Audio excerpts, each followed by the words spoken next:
پہلے قیدی نمبر 804 کی رہائی پھر قرض IMF کی بڑی شرط ترکی کا پاکستان پر بڑا احسان سعودیہ کی بھی عوام کو خوشخبری ناظرین حالات نے پھر سے سارے مہرے کپتان کی جھولی میں ڈال دیا عالمی اداروں نے کمال کر دیا پاکستانی سیاست میں بڑے کردار سامنے آ گئے اڈیالہ جیل کے قیدی نمبر 804 نے سب کو پاگل کر دیا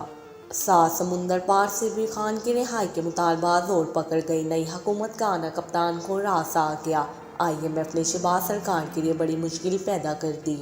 قرض نہ دینے کی دھمکی دے ڈالی چھوٹے میاں کے ترلے منتیں IMF نے خطرناک شرط رکھ دی کپتان کی رہائی کا بڑا سبب بن گیا طاقتور حلقے بھی خواص باختہ ہو گئے ادھر ترکی نے پاکستان سے اپنی لازوال دوستی کا حق ادا کر دیا پاکستان کے مشکل وقت میں بڑا آسرا مل گیا سعودی عرب نے بھی ترکی کے قدموں پر قدم رکھ دیا پاکستان کی ڈوبتی معیشت پار لگ گئی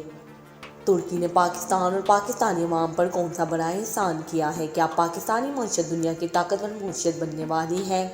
IMF نے نئی حکومت کو قرض دینے کے لیے کیا بڑی شرط رکھی ہے کیا شہباز سرکار IMF کے مطالبات کو پورا کر سکے گی ترکی اور سعودیہ نے کس طرح پاکستانی عوام کو بڑا ریلیف دیا ہے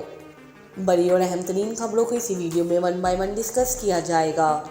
ناظرین سیانی کہتے ہیں کہ جب کوئی چیز مقررہ حد سے تجاوز کر جائے تو وہ نقصان ہی دیتی ہے اور جب سیاست میں سیاستدان حیوان بن جائے اور عوام کو قربانی کا بکرا سمجھنے لگے تو سمجھ جائے کہ بربادی کا وقت بھی قریب آ گیا ہے اس کی جیتی جاگتی مثال ہماری PDM-1 کی ہی ہے جو 1.5 سال اقتدار میں رہی لیکن عوام کو رونے اور خان صاحب کو سیاست سے دھکیلنے کے سوا کوئی کام نہ کر سکی دوستو آج کی ویڈیو انگنت حقائق سے بھرپور ہے اس میں جو پہلی اور اہم ترین خبر آپ سے شیئر کریں گے وہ یہ ہے کہ عمران خان کے خلاف ہونے والی سازشوں کو اب تک ان تک پہنچنے سے پہلے ہی ختم کیا جانے لگا اور عمران خان کے لیے اڈیالہ جیل کی جانب تازہ ہوا کے جھونکوں کا گزر ہونے لگا ہے ایک خبر یہ بھی ہے کہ اب IMF نے بھی عمران خان کی جیل سے رہائی کا مطالبہ کر دیا ہے اس مطالبے کے ساتھ ترکی اور سعودی عرب کی جانب سے پاکستانی عوام کو کیا ریلیف ملا ہے کیا یہ ریلیف عوام تک پہنچ سکے گا بڑی خبروں نے تہلکہ مچا دیا ویڈیو کی تفصیل میں جانے سے قبل گزارش ہے کہ چینل کو سبسکرائب کر لیں تاکہ ہر آنے والی نئی ویڈیو کا نوٹیفیکیشن آپ تک پہنچتا رہے ناظرین سیاست نامی چیز میں نہ کوئی کسی کا باپ ہوتا ہے اور نہ ہی بھائی یہاں صرف طاقت کی چلتی ہے جس کے ہاتھ میں پاور ہے وہی سب کا مائی باپ بھی ہے اور کرتا دھرتا بھی اور یہ بات تو سبھی جانتے ہیں کہ پاکستان کی سیاست کس قدر داغدار ہے ہمارے حکمرانوں نے اپنی ذاتی رنجشوں کو بھی اقتدار میں آ کر ٹھنڈا نہیں ہونے دیا اب PDM کو ہی لے لیجئے جس میں شامل چند جماعتیں موڑ سے سیاست کو پروان چڑھا کر ہر آنے والی نئی سیاسی جماعت کو دبانے لگی ہے PTI کا جو حال کیا گیا وہ سب کے سامنے ہے لیکن اب جو اطلاعات ہمیں موصول ہو رہی ہیں وہ اس کے برعکس ہیں پاکستان کے ایک مشہور صحافی جاوید چودھری نے یہ دعویٰ کیا ہے کہ پاکستان تحریک انصاف کے بانی عمران خان اسٹیٹ سیٹلمنٹ کی طرف جا رہے ہیں اور انہوں نے جیل میں 3 اہم فیصلے کیے ہیں معروف تجزیہ کار جاوید چودھری کا کہنا ہے کہ عمران خان کے تینوں فیصلے سیٹلمنٹ کی طرف ہیں پہلا فیصلہ تو یہ کیا گیا ہے کہ الیکشن کے بعد جب کچھ لوگوں نے کہا کہ اسٹیبلشمنٹ نے دھاندلی کرائی ہے تو اب پاکستان تحریک انصاف اسٹیبلشمنٹ کا نام نہیں لے رہی انہوں نے کہا کہ آنے والے وقتوں میں اسٹیبلشمنٹ کا نام نہیں لیا جائے گا بلکہ 2 عناصر کی بات کی جائے گی الیکشن کمیشن کا نام لیا جائے گا اور 3 سیاسی جماعتیں پیپلز پارٹی نون لیگ اور MQM کا نام لیا جائے گا جاوید چودھری کے مطابق سوشل میڈیا پر افواج پاکستان کے خلاف بات کرنے والے PTI سے منسلک رہ چکے افراد سے فاصلہ رکھنے کا فیصلہ کیا گیا ہے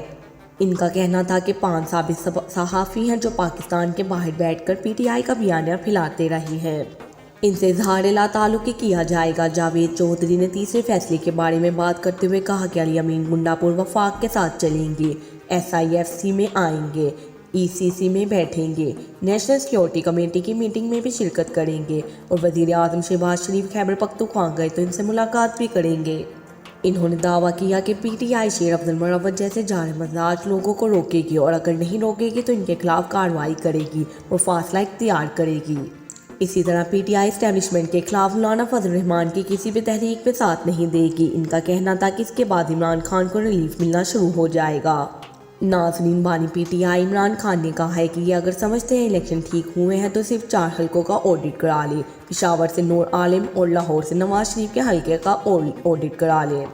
اس الیکشن سے صرف 3 جماعتوں کو فائدہ ہوا ہے شریف خاندان کا یوٹرن پہلے ووٹ کو عزت دو اب ووٹ کو عزت دو ہے میڈیا کے مطابق بانی PTI نے اڈیالہ جیل میں صحافیوں سے غیر رسمی گفتگو کرتے ہوئے کہا کہ کور کمانڈر کانفرنس اعلامیے کی تائید کرتا ہوں